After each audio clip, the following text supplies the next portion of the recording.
नाज़िर वफ़ाक़ी सरकार तरफ़ां पेट्रोल जे अघनि में वाध वारे फ़ैसिले खे टंडोजाम जी आवाम रद्द करे छॾियो आहे। उन हवाले सां ॾिसूं था इमरान अली सोहो जी ही रिपोर्ट।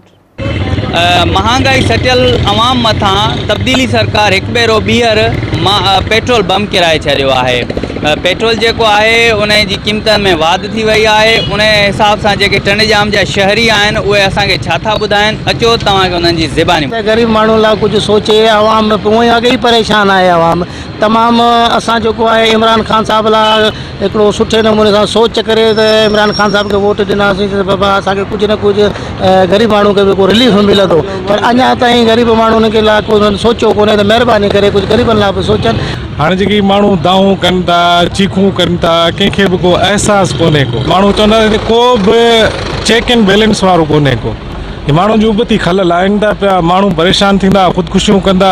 असां पाण बि सोचूं था जेकॾहिं अहिड़ी हालत रही हुकूमत जी, हाणे ग़रीब माण्हू जेकॾहिं मोटरसाइकिल वठे या रिक्शो हलाए बच्चनि जो गुज़र करे या इमरान ख़ान जे पेट्रोल जो पूरी करे। माण्हू 15-20 तारीख़ पोइ असां पैसा ई कोन्हनि ॿार तो दोस्तनि यारनि खां पैसा वठी असीं पंहिंजो गुज़र था करियूं। जेको माण्हू तारीख़ थो कमाए उन्हनि ग़रीबनि जी मुश्किलनि जो छा थींदो। उन लाइ पेट्रोल साईं ॾिया ॾींहुं चवंदो हिते करे पेट्रोल ॿ रुपया चढ़े थो त उहो जेको आहे असांखे उन ॾींहुं उन क़ीमत में जॾहिं लहे थो त असांखे 10 ॾींहंनि खां पोइ उहो सस्तो पेट्रोल थो मिले।